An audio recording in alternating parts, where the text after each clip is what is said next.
one huge name, and everyone's going to go, wow, something's happening. Hunter's the guy. But then the timing isn't right because of Rock being out. So I don't, and plus Hunter and Austin still is it's still the match they should go to based on what they booked. Yeah. Well, they don't necessarily have to have him jump on the first show. But, I mean, as soon as they start switching talent, the first of all, is huge. The other thing is the first show probably is months away. Yeah. I mean, they're not starting. They're not going to be starting on. I don't think they're going to be starting on TNN, let's say, a week from Friday. And TNN, by the way, is probably where it's going to wind up. I mean, it's going to have to be on a Viacom station. But the thing on that also is TNN is not that hot on adding more wrestling. And the climate, this is another thing that has become very clear the past week and even more clear today, is that the climate in television is very negative towards professional wrestling, both because of the stigma attached to it, and then forget about the ratings. It's just, they're not, obviously by, TBS and TNT canceling the show, that took away a lot of outlets. Obviously the fact that the Fox thing didn't go through tells you what Fox thinks. I mean, an ECW tried, ECW is a perfect example. ECW had 6 months to try to negotiate something new, and ultimately they could not. I mean, Bischoff had some time, it wasn't a lot. He had about 3 days, but he couldn't do it. But I mean, they got turned down by everyone. Everyone got turned down by everyone. USA doesn't want it. E doesn't want it. Fox doesn't want it. Nobody wants it. Nobody wants wrestling, and except for and TNN. I don't know how hot they are for it because I mean, when it was talked about today, from what I gather, I mean they're talking about like a late night slot, not a primetime slot, or perhaps a Friday night, which is not the greatest night, but. I mean, to me, the night of the week, if you got a great wrestling show and it's on Friday night, wrestling fans are going to watch it. Yeah. I mean, WCW Saturday night... Except for St. Patrick's Day. Yeah, I know. WCW Saturday night was on from 6 to 8 p.m. for 100 years and drew monster ratings for many of those years, for probably 27 years. And for a lot of that run, drew big ratings. It's actually the hottest rated show on cable, and it wasn't even in prime time. So it's if you got a good show, wrestling fans will find it. And if you got a bad show, and this goes for television in general, if you got a bad show or a show people don't want to watch, they're just not going to watch. Yeah. So, Another thing I was thinking about was, even if Eric Bischoff on Tuesday talked to Fox and they finally went, okay, you know what, we'll give you this slot. Doesn't mean that Vince couldn't have just come right in and just bought it right up from under him again. You bought the company by outbidding. Yeah. Oh, absolutely. But if he had that slot, any contract that Vince didn't pick up, those guys would be open for Bischoff, and if they didn't want to spend, if they didn't want to spend over $1 million for any piece of talent, that would mean all those $1 million guys, which are the key guys, Bischoff could still get, and use as a nucleus. I mean, Vince could, buy the contracts he wants of you know what I'm saying? Yeah. So if he had that time slot and they would have agreed, even if they didn't buy WCW, they could have been in the game, and they're not. Something. Yeah, they're not in the game, and I don't think there's any chance of them. I don't say no chance, because anything can open up at some point. Right now, it is not happening. Okay, 6 months down the road, 3 months down the road, who knows? If one of these stations says, we want to do, if Fox says we want to do wrestling, there are going to be big name wrestlers available, and to start from, there will be, because Vince will not take everyone. Unfortunately, the ones he won't take are going to be the problems and the overpaid guys and, the guys that put WCW in the position it's in. But, if Fox wants it, they can do it. But if they wanted it, they should have said yes this week. Mm-hmm. Because then they, would have been a lot easier. Well, you could always look at it as maybe a year or two down the road when they start doing some interpromotional matches and things heat up, some networks can go, man, look at this. We need to get some wrestling. And then you go from there. If they create a boom with this, you're right, John, at that point. You're right.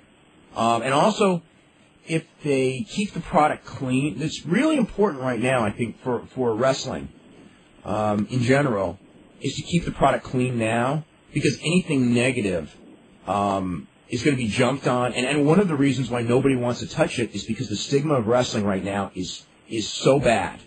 And, Vince can get away with it because he's the number one rated show on cable, and because, TNN, they obviously, they built their whole network around him, so he's going to be able to do what he wants.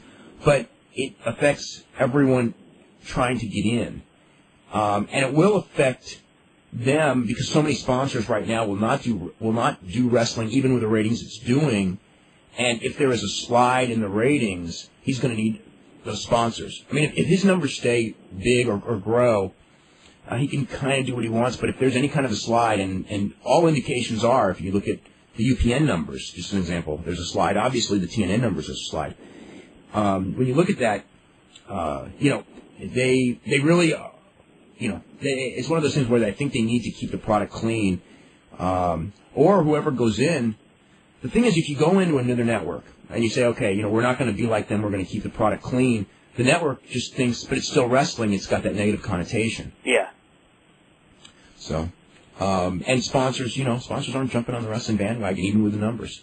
And that was one of the things, obviously if they were, I don't think that, even with Jamie Kellner not liking wrestling, I think that was one of the keys right there, is that like, okay, it does better than average ratings on TNT, but it doesn't make better than average money.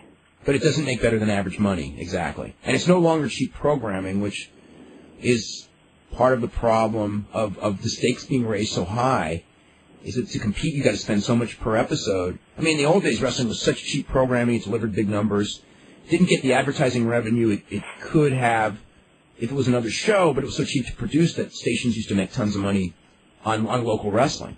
Mm-hmm. So, but that's, that's changed a lot as well.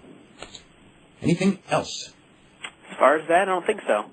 Okay, let me look at some more notes that we've got here. I want to mention also that WrestleMania, we're going to be having the big special from midnight to 1 a.m., and it's going to be a 4-hour show, I guess.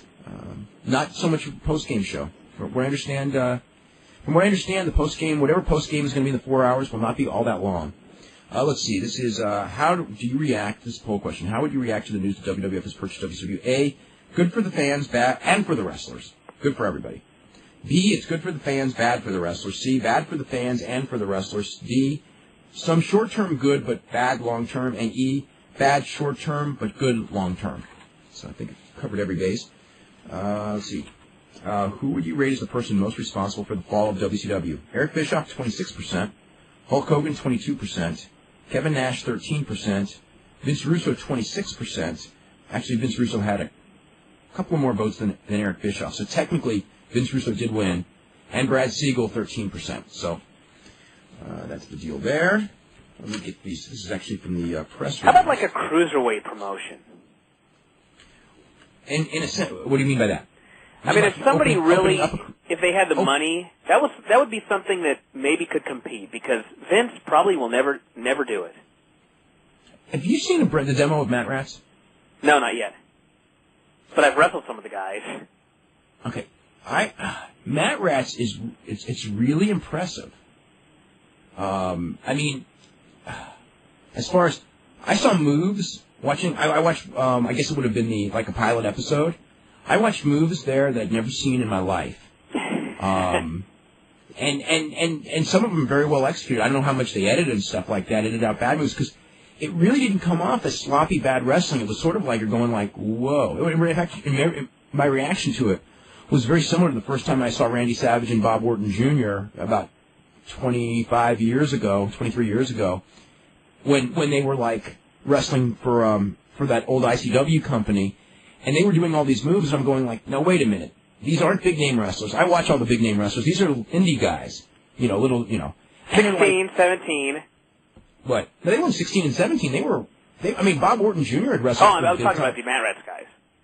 Yeah, the Matt Rats guys are it looks like they range in age from 16 to 20, 15 to 20. No, well, Harry says 14. So 14 to 21? Mm-hmm. So, yeah, that age. It's not a wrestling that's going to appeal to a lot of people, because the whole aim is at teenage girls, and that may be its downfall, because I don't know if you can do pro wrestling, aim it directly for teenage girls, and be popular enough.